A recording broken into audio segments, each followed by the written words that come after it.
হযরত আব্দুল্লাহ ইবনে আব্বাস রাদিয়াল্লাহু আনহু জলিলুল কদর একজন সাহাবী, নবীজি সাল্লাল্লাহু আলাইহি ওয়াসাল্লামের শিষ্য। তিনি বলেন, আখিরাতকে যে ভুলে যায়, মৃত্যুর কথা যে ভুলে যায়, তার বেশ কয়েকটি ক্ষতি হয়। এক নম্বর ক্ষতি যেটা তার হয়, সেটা হলো তার চেহারার লাবণ্যতা থাকে না, চেহারার মুখে হারিয়ে ফেলে, চেহারার সৌন্দর্যতা থাকে না। মুহতারাম হাজিরিন, একজন মুসলমানের চেহারা সুন্দর করার জন্য দামি সাবান ব্যবহার করার প্রয়োজন পড়ে না, বিদেশি ক্রিম ব্যবহার করার প্রয়োজন দেখা দেয় না।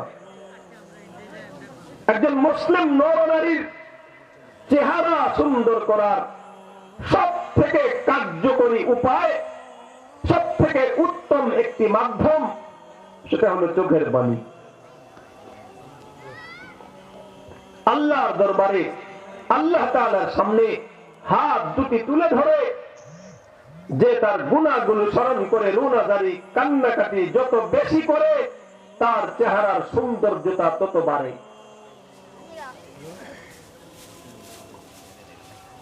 হযরত আব্দুল্লাহ ইবনে আব্বাস রাদিয়াল্লাহু আনহু থেকে বর্ণিত, তিনি বলেন, আখিরাতকে যে ভুলে যায়, পরকালের কথা যে মনে রাখে না, মৃত্যুর কথা যে ভুলে যায়, তার চেহারার সৌন্দর্যতা নষ্ট হয়। আপনি দেখবেন কিছু কিছু নামাজি ভাইয়েরা, গরিব মানুষ, বৃদ্ধ মানুষ, স্বাস্থ্য ভালো না, গালের গোশত ভিতরে ঢুকে গেছে, কালো, এরপরেও তার চেহারাটা কি সুন্দর, কি ভালো দেখা যায়। কেন এটা সুন্দর দেখা যায়? কেন? সে পরকালকে ভুলে না, মৃত্যুকে ভুলে না, আল্লাহকে সে ভুলে যায় না। পরকালকে ভুলে গেলে, আখিরাতকে ভুলে গেলে দ্বিতীয় ক্ষতি যেটা হয়, সেটা হলো অন্তরাত্মা অন্ধকার হয়ে যায়, আত্মাটা নষ্ট হয়ে যায়, যে কারণে তখন আর সে ভালো মন্দের পার্থক্য করতে পারে না, এই যোগ্যতাই তার থাকে না। কাজটা খারাপ, কিন্তু সে তখন মনে করে এটাই ঠিক।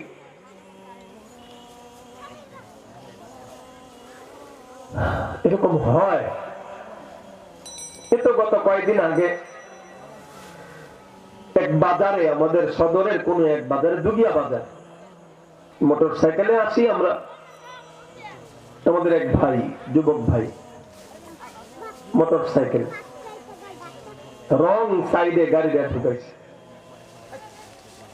অপর দিক থেকে যে গাড়িটা আসতেছে, সে তো তার নির্দিষ্ট নির্ধারিত সাইডে আসছে,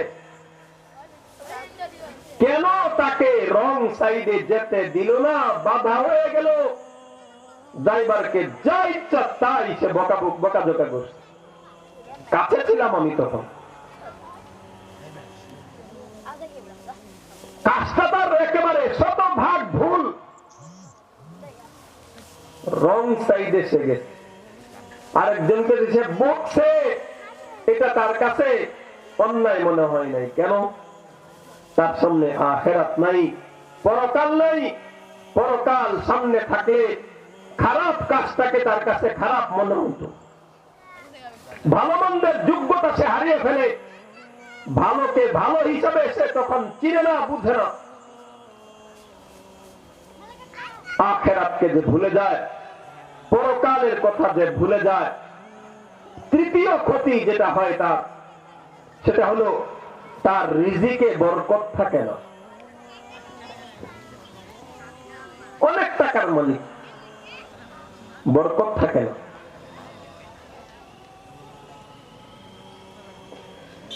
চতুর্থ ক্ষতি, আখিরাতকে ভুলে গেলে,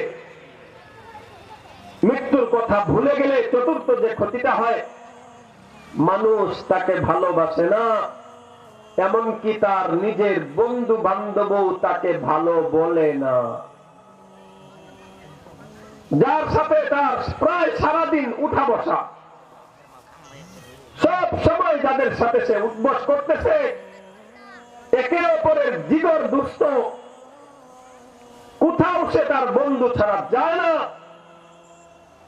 এই বন্ধুকেই তার আড়ালে জিজ্ঞেস করলে লোকটা কেমন, সে বলে লোক ভালো না। আখিরাতকে ভুলে গেলে মানুষ তাকে ভালোবাসে না, মানুষ তাকে ভালো বলে না। আল্লাহওয়ালা যারা আমাদের নিকট অতীতে অতিবাহিত হয়েছেন বা এখনো যারা বুজুর্গ বয়স্ক আল্লাহওয়ালা আছেন, কেন মানুষ তাদেরকে এত ভালোবাসে বলেন? আখিরাতকে মনে রাখে, আল্লাহকে তারা ভুলে না। মোহতারাম হাজরিন, বলতেছিলাম আল্লাহ তাআলা আমাকে আপনাকে দুনিয়াতে পাঠিয়েছেন পরকালের প্রস্তুতি গ্রহণ করার জন্য। বাকি আমি যেন দুনিয়ায় চলতে যে পাক্কা দুনিয়াদার হয়ে না যাই। টাকা পয়সা ছাড়া, দুনিয়া ছাড়া, মাল দৌলত ছাড়া দুনিয়াতে চলাও যায় না,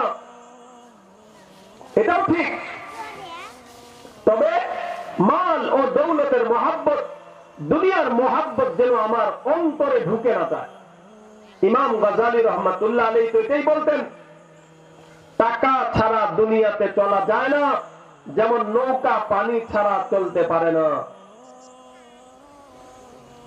নৌকার অস্তিত্ব নির্ভরশীল পানির উপর। আবার এই পানি যদি নৌকার ভিতরে প্রবেশ করে, ঢুকে যায়, নৌকার ধ্বংস অনিবার্য, ডুবে যাবে। ঠিক তেমনি ভাবে টাকা ছাড়া, মাল দৌলত ছাড়া মানুষ দুনিয়াতে চলতে পারে না। তবে এই মাল ও দৌলতের মহাব্বত যদি কারো ভিতরে ঢুকে যায়, তাহলে তারও ধ্বংস অনিবার্য। দুনিয়া লাগবে আমার, কিন্তু দুনিয়ার উপর আখিরাতকে প্রাধান্য দেওয়া চাই। আমার চলা বলা, উঠা বসা, এটা যেন এটা প্রমাণ বহন না করে যে আমি পাক্কা দুনিয়াদার। রাসূল করিম সাল্লাল্লাহু আলাইহি ওয়াসাল্লাম তো এই কথাই বলেছেন, দুনিয়াদার হয়ো না। ওয়ালা তাকুনু মিন আবনাইদ দুনিয়া, ওয়ালা তাকুনু মিন আবনাইদ দুনিয়া, দুনিয়াদার হয়ো না। কুনু মিন আবনাইল আখিরাহ, তোমরা আখিরাত ওয়ালা হও, পরকাল মুখী হও। অর্থাৎ তোমার চলা বলা, উঠা বসা, লেবাস পোশাকে, অনুষ্ঠানে, সব কিছুতে তোমাকে যেন আখিরাত ওয়ালা মনে হয়, তুমি পরকাল মুখী, এটা যেন প্রমাণ বহন করে। পাক্কা দুনিয়াদার আমাকে যেন মনে না হয়। পায়ের তলা থেকে মাথার তালু পর্যন্ত আপাদমস্তক, এটা যেন প্রমাণ বহন করে আমার সামনে আখিরাত আছে, আমার সামনে কবর আছে, আমার সামনে হাসর আছে। পাক্কা দুনিয়াদার কিভাবে বোঝা যায়? এর একটি আলামত, আমি কোনো কাজ করতেছি দোকানে, খেতে অথবা অফিসে, যে কোনো দুনিয়াদারিতে আমি লিপ্ত, অথবা বন্ধু বান্ধবের সাথে আড্ডা দিচ্ছি, ইতিমধ্যে আমার কানে মসজিদ থেকে আজানের আওয়াজ আসলো, আমি তখন কাজটাকে রেখে নামাজে চলে গেলাম। এটা প্রমাণ আমি দুনিয়াদার না। দুনিয়াকে আমি পিছনে রাখবো, আখিরাতের কাজকে আমি সামনে রাখবো, এটা যদি করতে পারি তাহলে আমি আখিরাতওয়ালা, আমি পরকালমুখী।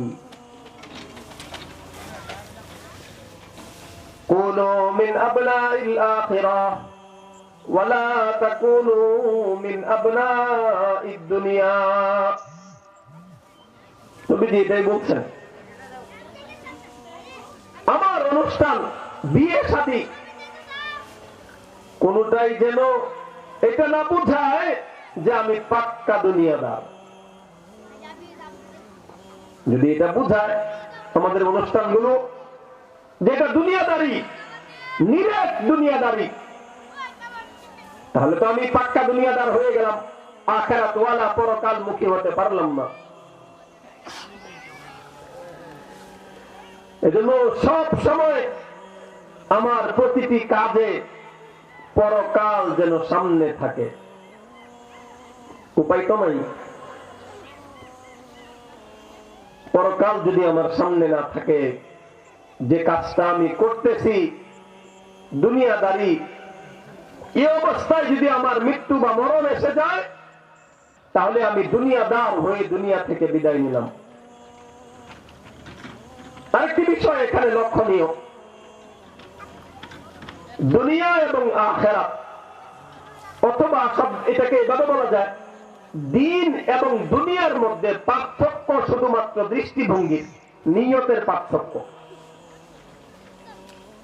ডক্টর আব্দুল হাই রহমাতুল্লাহি আলাইহি উনি বলতেন, আমরা তো কিছু কাজকে মনে করি এটা একেবারে দুনিয়াদারি, সারাদিন ব্যবসা করে। আমি নিজে করি, কি মনে করি যে আমি দুনিয়াদারি করতেছি, আমরা বলি ওটা।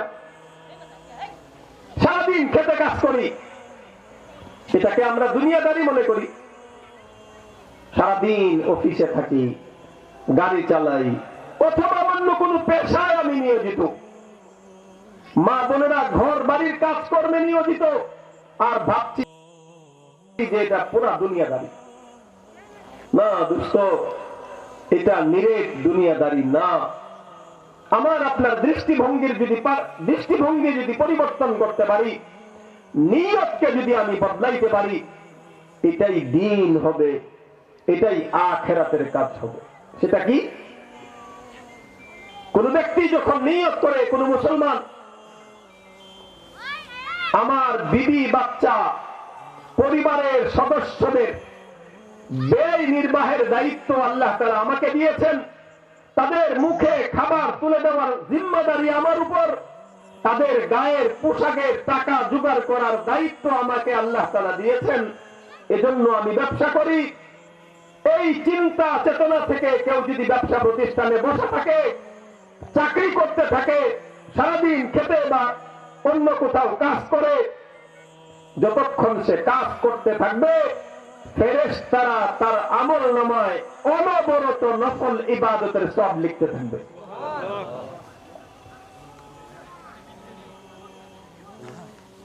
দৃষ্টিভঙ্গির পার্থক্য। এটাকে একেবারে নিরেট দুনিয়াদারি মনে করার সুযোগ নাই। এটা কখন হয়? আখিরাত যদি আমার সামনে থাকে। দুনিয়ার কাজটাই এটা আখিরাতের কাজ হয়ে যায়।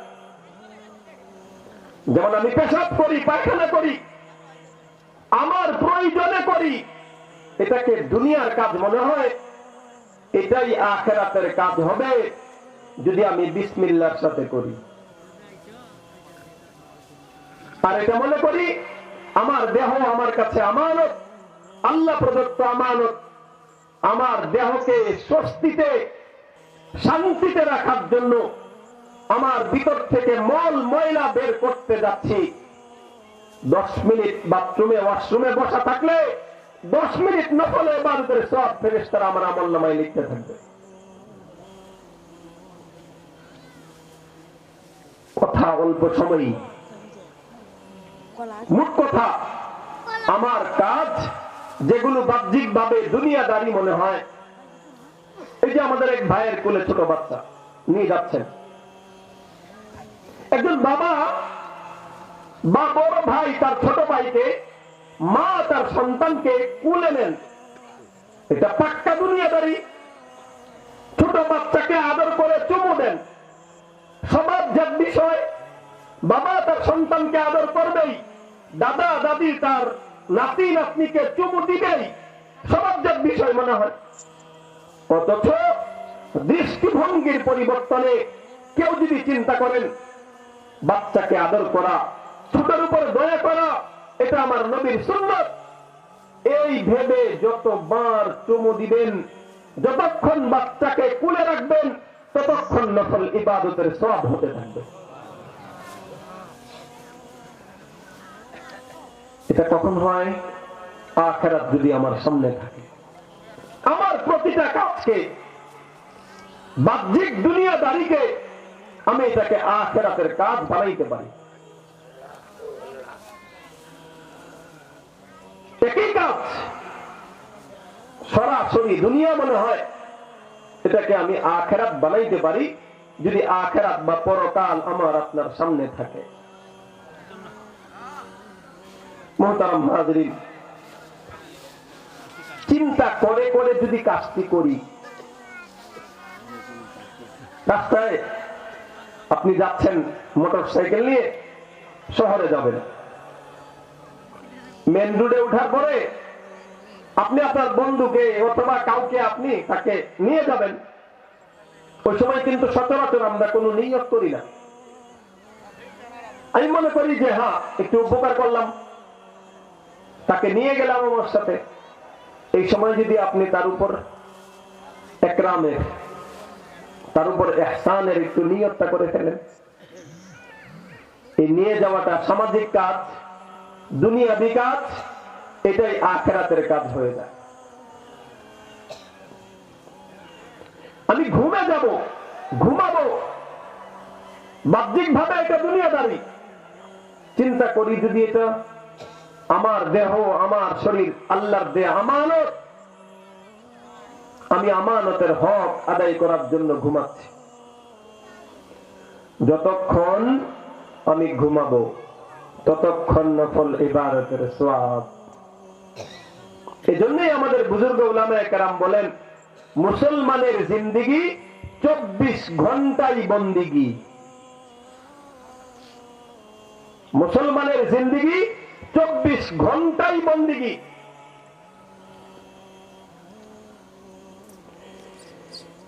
দৃষ্টিভঙ্গির এই পার্থক্যের কারণে